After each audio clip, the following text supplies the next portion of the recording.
me start by introducing myself. Hello, my name is Emily Bagwell, and I'm the resource manager for Reconciling Ministries Network. I'm based out of Atlanta, Georgia.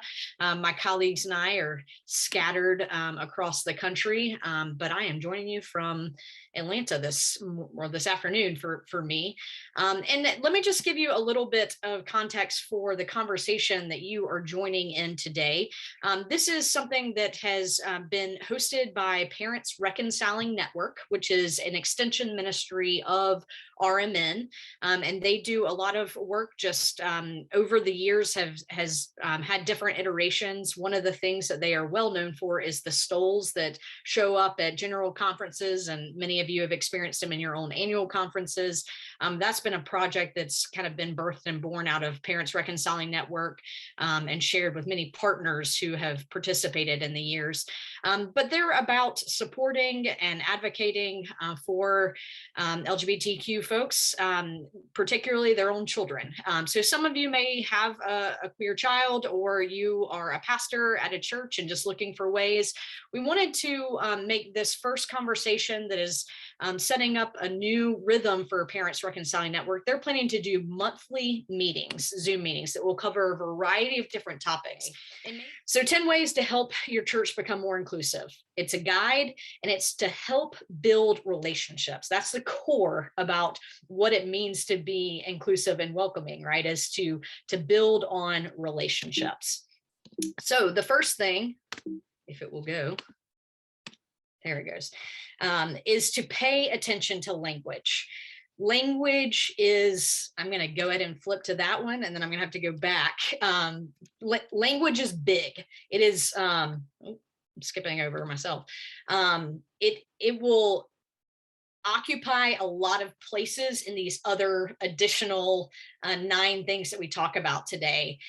Paying attention to the language that you use, both personally and as a church, makes a huge difference, particularly as people are coming in as newcomers and don't have experience or the relationships to lean on, but are just getting a initial sense of who you are based on what is said, what is shared, how it's expressed.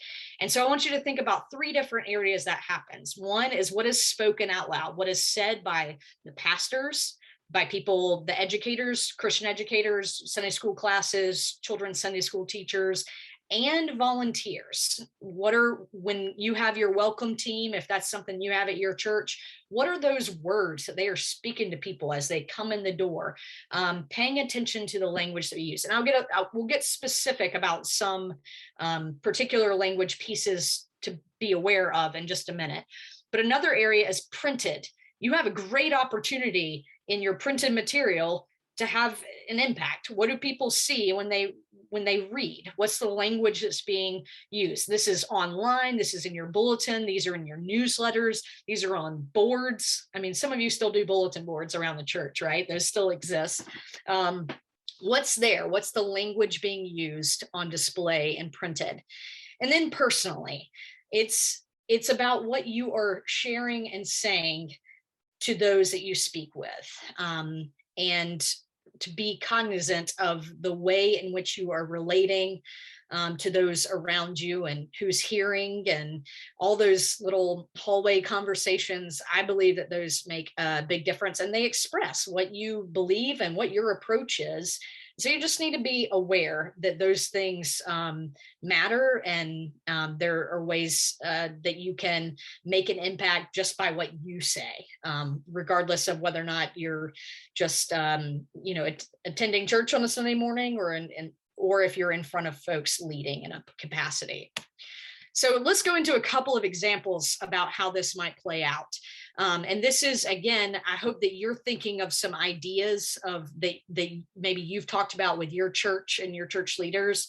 But a couple that I think are very important and kind of foundational is it's transitioning language that can be automatically heard differently in your community. So instead of saying husband and wife, or constantly saying, kind of those gender kind of words of husband and wife. Using the words spouse and partner can be a great way just to refer to those relationships that exist. Saying siblings or friends, community. I mean, there's so many different words that you could use instead of brothers and sisters.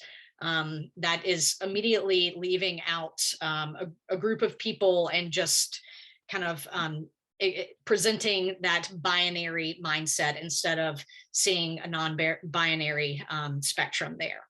Another couple words that I think are really important are affirm and delight instead of accepting or appreciating. Those are more tolerance language rather than fully like inclusion language would be things like affirm and delight. And there's many more that you could use those. Again, these are just some ideas of places where we, whether or not it's, you're the pastor who's standing up and say, brothers and sisters in Christ, that so much more inclusive is to say siblings, community of God, believers, those who follow Jesus. I mean, there's just so many ways that don't put a gender perspective in how you're sharing.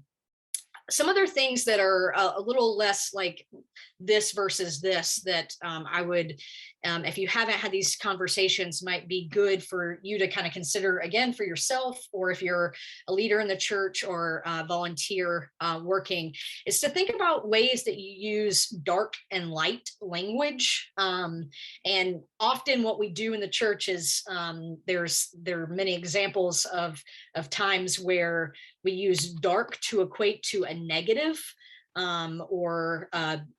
negative is probably the best word there, and light as the positive. And again, just being aware and sensitive that we don't want to color associate with those kind of negative or positive feelings. So being aware of that. And then of course the male and female language, which is, so I think common for us to just skip into, but really to work on using non-binary terms. And this is something that just takes practice.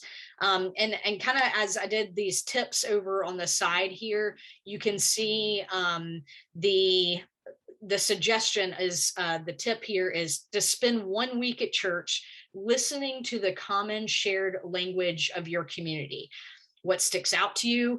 How do you imagine it would feel to be new in your congregation? And I'm sure y'all have done some practices like this before, especially if you're on any kind of like evangelism committee or, a welcoming hospitality committee. Like hopefully you're thinking of those things, but particularly to think about if I was a queer person, an LGBTQ person walking in the space, what do I see? What do I hear? How are things being communicated to me and to others? So then the next number 2 is, I can get it there, is celebrate special days. This is sometimes more of a challenge depending on your community and what kind of the habits and rhythms are of a congregation. A couple that I just highlighted here is Pride Sunday. Know when Pride happens in your city or your town. And I know some of you may be in more rural places where you don't have a Pride festival or parade that's happening in your direct vicinity, but somewhere in your surrounding area, the next biggest city, somewhere that you are, there is a Pride festival happening at some point. And those are, I understand, are bigger in certain areas than others, but knowing when that's happening and finding some kind of way to celebrate that, whether or not it's you just going and experiencing it, again, having some time of personal growth and exposure is a good thing. Or if there's a way that you can say to a friend, hey, this is happening this weekend. Would you want to come? I know for Atlanta, we typically have ours in October. A lot of the nation has theirs in June. Like June is kind of a Pride month in many ways. But Atlanta, the heat, and for other reasons, has adopted the habit of having ours in October. So this past weekend would have been the big Pride Festival in Atlanta. It was canceled because of COVID again this year for us. But many cities have had those, maybe in smaller capacities, but know when that is and celebrate that either with your queer child or grandchild or friend at a minimum, and go and participate in a way as a church if that's an option for you. National Coming Out Day, that was actually yesterday, so I found it appropriate to kind of mention it. And again, just be aware of, like, as you're reading social media, and when people have the boldness and the readiness to come out, that is something to that you can find a way to celebrate that, even if it's a private message. Again, we're back to, some of these are personal things, some of these are church things. They can happen in a lot of different ways. And then, another topic that we will probably cover at some point later in a different fullness is what it means to come out as a parent. Now, I will say, as I say that, I want to make sure to say, kind of in the same breath, if your child has not come out, it is not time for you to come out. That if you are their safe person and their safe place, it is not your job to say, well, I'm ready, I'm coming out. You have to be taking cues from and listening to your child, to where they are. And I say child, and I know that may mean young adults and grandkids and whatever that may be for you, or just friends in your church and in your community. But listening and paying attention and having those conversations about appropriate moments for that to potentially be a way of celebrating the person that you love and who they are and who God created them to be. The other thing is Remembrance Days. So there's so many particular days. We just had Indigenous Peoples Day, and I know there's a lot of conversation about that. But there are days of remembrance for so many different people within the LGBTQ community. There is a Transgender Day of Remembrance. There are, Lesbian Day, Bisexual Day. There's all these kind of days that can become markers.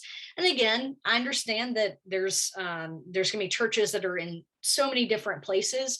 But if there's a place to honor and remember, to lift up,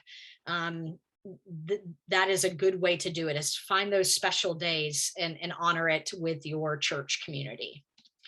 So I've more or less said this, but find ways of honoring and recognizing special days in worship, or by highlighting someone's story in a newsletter. Sometimes that's a very kind of subtle way to do it. And it doesn't have to be their coming out story, but just celebrating their life in a way. Like, I know that many churches have this special article is written by, so-and-so. Find ways to bring in to light the conversations of or the stories of individuals, and celebrating who they are and what they've done, or ways that they're important to your community. Those can be really good ways. And then, just as a particular, this is something that maybe you can just kind of list in your bulletin, put it on the church calendar, just have it there. Doesn't, just put it where people can see it and know that it's happening. The next thing we'll talk about is pronouns. So my quick list is, yes, they're important. Yes, they matter. Yes, never assume. This is something I want to emphasize, underline, exclamation mark, highlight, bold, everything. You cannot know a person's pronouns by looking at them. That's not a thing. No one. So that invites us to share our own pronouns and to listen for others. That can be, I know I've heard story about that being the most welcoming a person feels when they don't get gendered or pronounced by folks, and yet receive an invitation by hearing someone else's. Like, don't wait for someone to let you know that they would like you to know their pronouns. You can take the initiative. You can be the one that says, hi, my name's Emily Bagwell. I use she, her pronouns. And I know that for some of you, maybe you're practicing it and you're getting used to it and it's hard, and, but if you can get into a habit of it, it becomes less, I'll even say weird. I mean, I think we're moving into a different kind of stage and sensitivity with one another to know that that's important and it matters to people. And if we can do that just as we engage, and if it's someone you've been engaging with for a longer period of times, you can say something like, you know what, I've never asked what pronouns you use. What are your pronouns?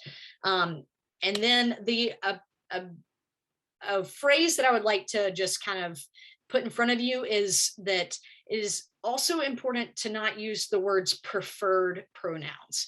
When you're talking about someone's pronouns, it is their pronouns. It is who they are. It is what they use.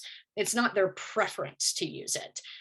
So I understand that is often just kind of an accidental thing that we do, but I kind of impress upon you to practice not saying what are your preferred pronouns, but just what are your pronouns, and offering your own as you do so.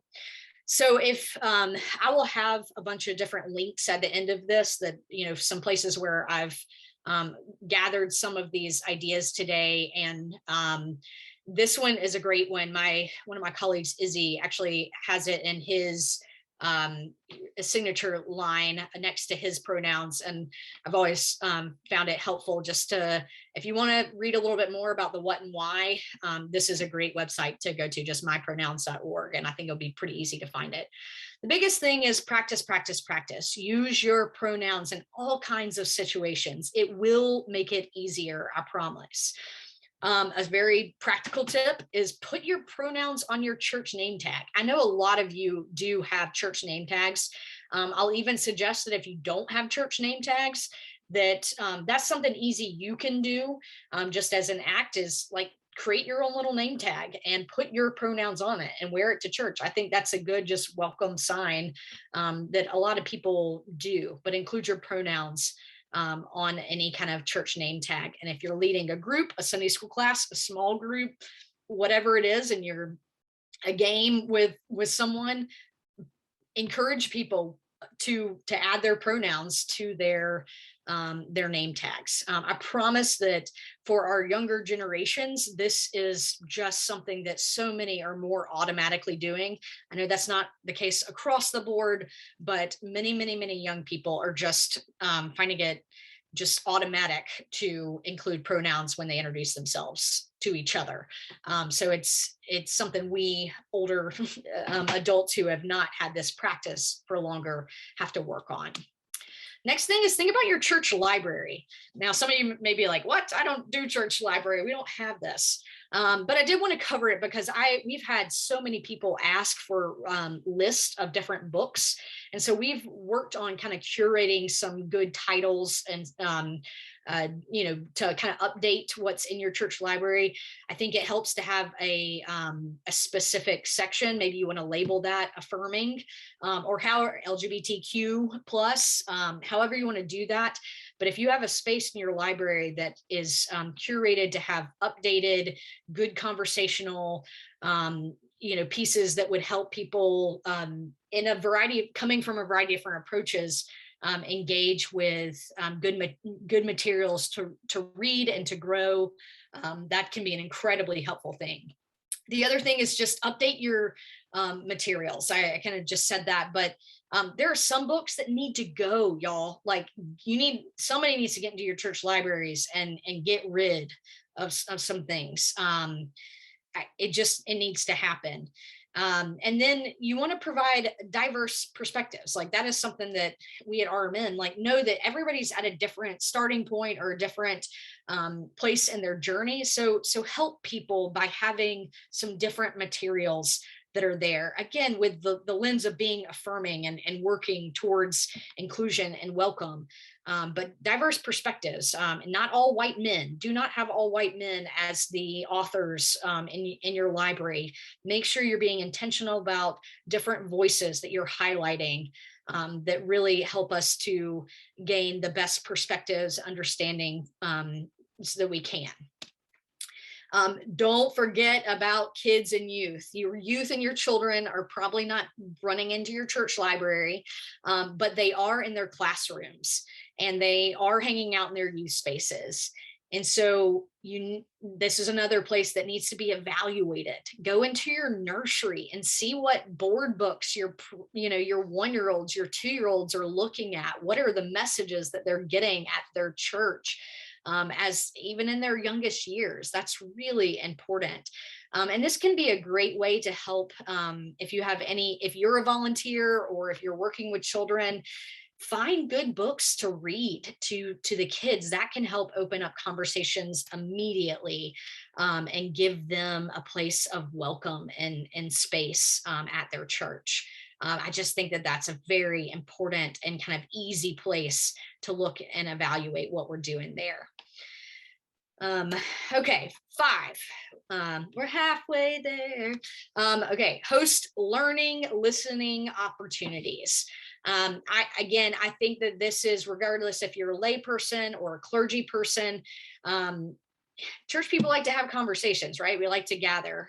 Obviously, COVID means that we have to maybe do that in some creative and different ways. Zoom meetings with focused topics are great, hence our gathering today. But supporting people by giving them spaces to have conversations and to learn. That is part of what our job is, right? Is to self-educate about ways in which we need to learn, expand, grow. That helps us to be more welcoming, more inclusive, more aware of ways that we are falling short or have places that we can do better, as I like to say. A couple of ideas that I've heard recently, there's several churches doing film series, like find a film and you can either watch it together, do a watch party on Zoom and then have a conversation, or just say, hey, watch this film and come for a Q&A. And that, again, this is where think beyond, kind of as it comes to a lot of different things that we all need to learn and grow about. You can highlight so many different voices of diversity, even beyond the LGBTQ community, and have meaningful and deep conversation with people around you. Invite guests to share their story, representing different perspectives. So have someone from a local PFLAG chapter to come and to, share 20 minutes and then have conversation, have a Q&A with them.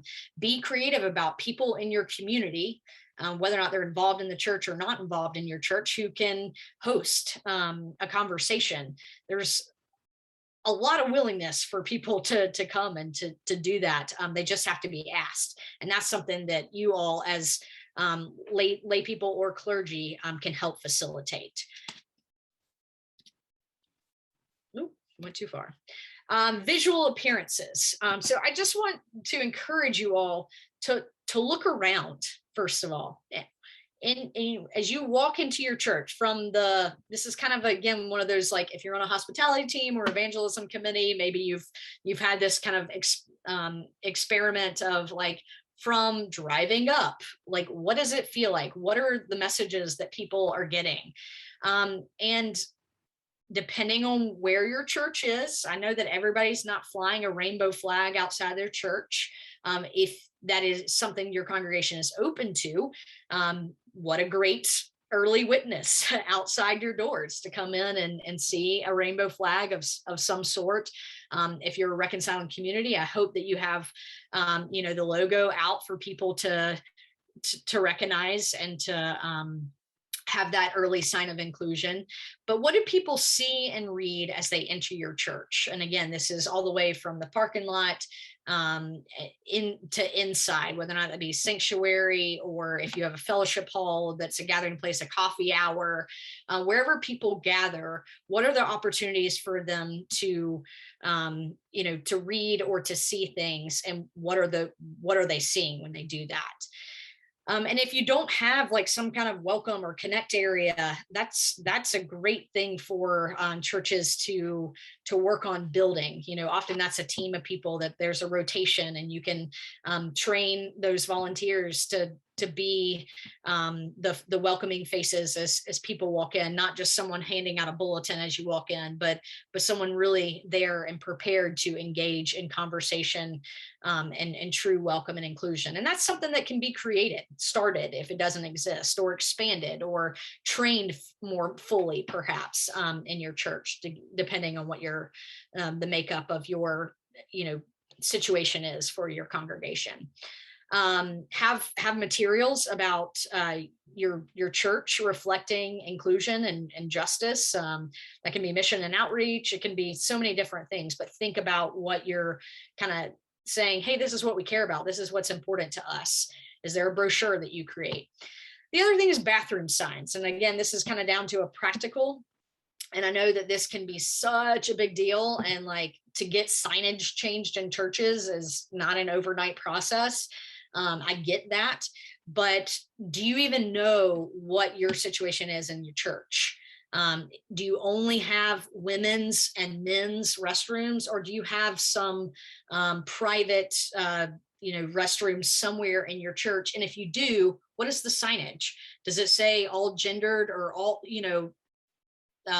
there's so many different phrases that you could use, but often those are typically what I know is that those are often also handicap accessible, that all abilities can use those, or there's a diaper changing station. So even if that's the only sign that gets changed to communicate that this is for everyone, and you can know to direct people to that as an option. Again, back to the not assuming, like we have a women's down here, a men's down there, and our all gendered restroom is, and give the instructions as to where it is. Oh man, that sentence right there has just not assumed something about, folks, and help them to know, like, we've thought about this and we have a place where we want you to be safe and comfortable and, be able to do your business in a private way. So I would encourage you to at least know what your situation is. And again, whether or not you're lay or clergy, that's something that often and you can frame it beyond, we need to make this an all gendered bathroom, but to say we need to make sure that we have a place for all people that have a variety of different situations that would be a good outreach and hospitality for us to make sure that it communicates that on that sign. Can we look at doing that? Not talking about changing every sign in the church, but hey, we're missing something here. Can be a very powerful witness thing. Practical application.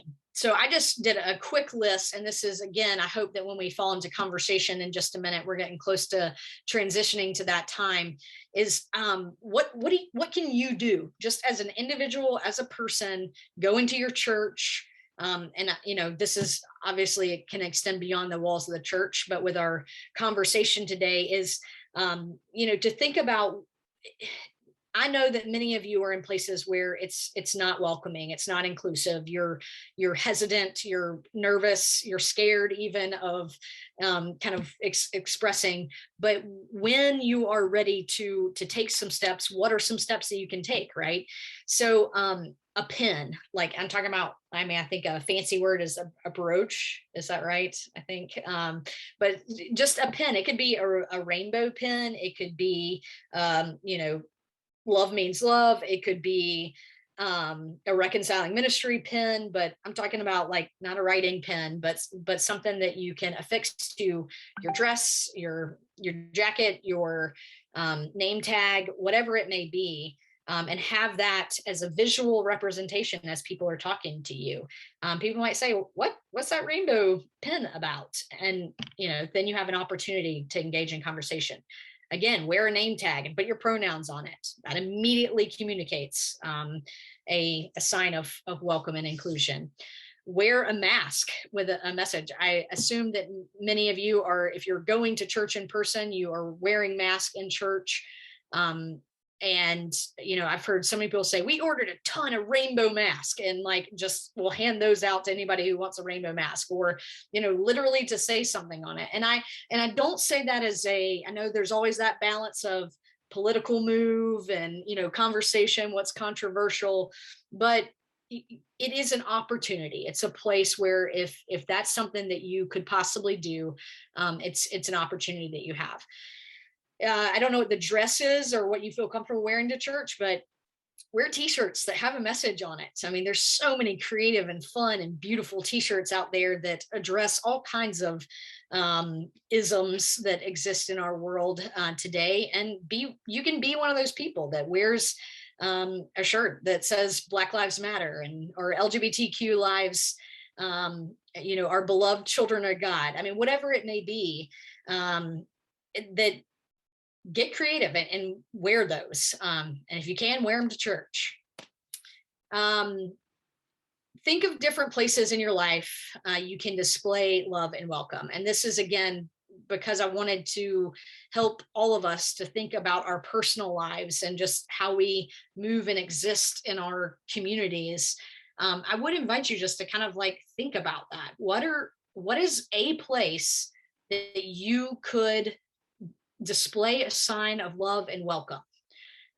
Maybe for some of y'all, that might be putting a banner or a flag at your house, or putting, if you have a workplace of work where people are in and out of your office, putting a little sign somewhere on your door or on your desk that communicates a message of love and inclusion. That's often a very easy and just subtle way that people can immediately feel that you have created space for them to be who they are in your presence. So I'll just say that. The other thing is volunteer training. Now, I know this doesn't apply to, maybe everybody is not in a, hey, I'm serving this capacity, but even as if you're a layperson who volunteers, are you getting trained? Is that something you can ask for? And are there ways that you can help equip volunteers at your church? Again, whether or not that's a hospitality committee or working with children's Sunday school or wherever it may be, whatever role that is, with good languages and practices and helping to enhance a culture of inclusion in your church and community. The other thing I ask is, does your church have a preschool? Many do.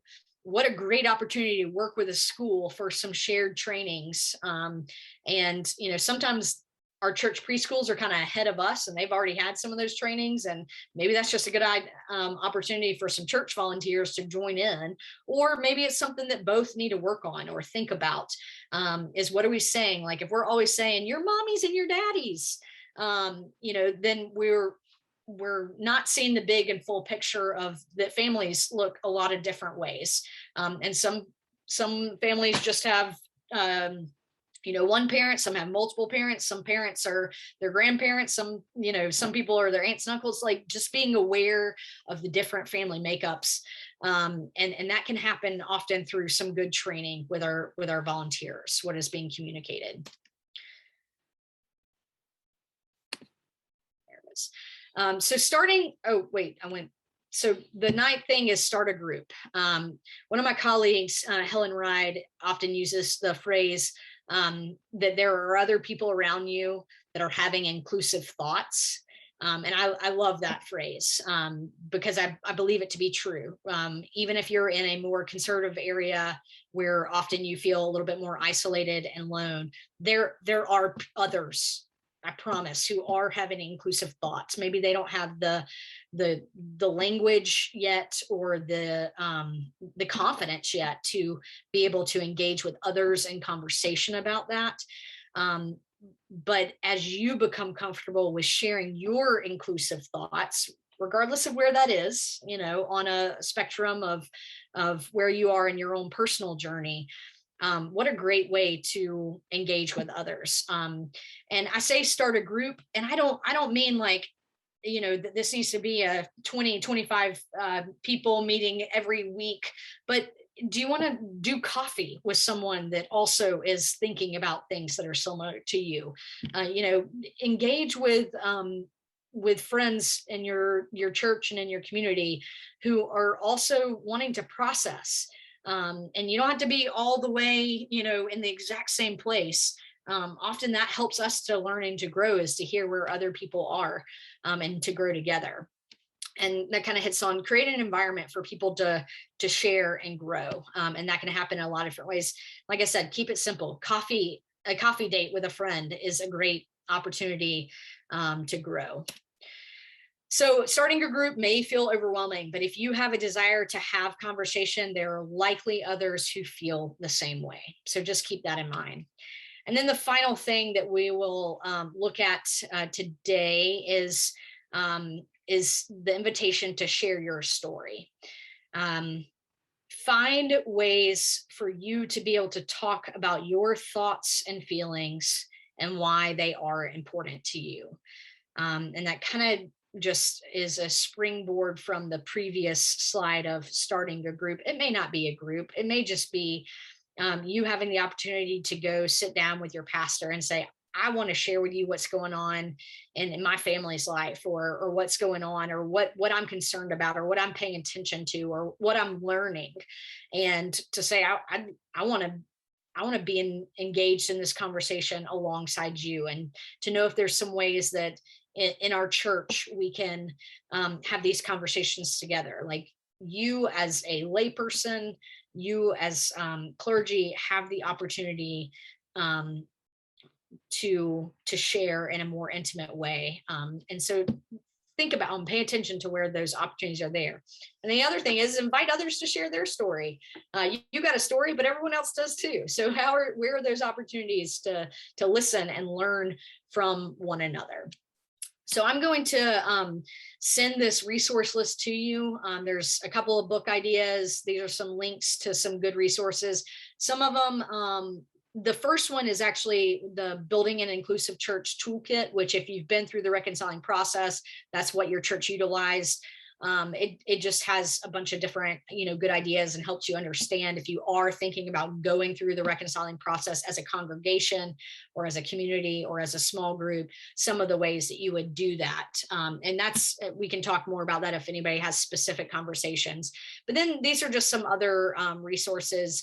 The Lewis Leadership Center out of DC. It's at Wesley Seminary. They do a lot of great articles, and they had some great ideas that I came across. And so there's just a lot of different places to kind of think. And some churches are putting more information on their church websites and as a denomination on the website about ways to be welcoming. So you can do a lot of just Google searches and discern what is appropriate and helpful for you and your congregation.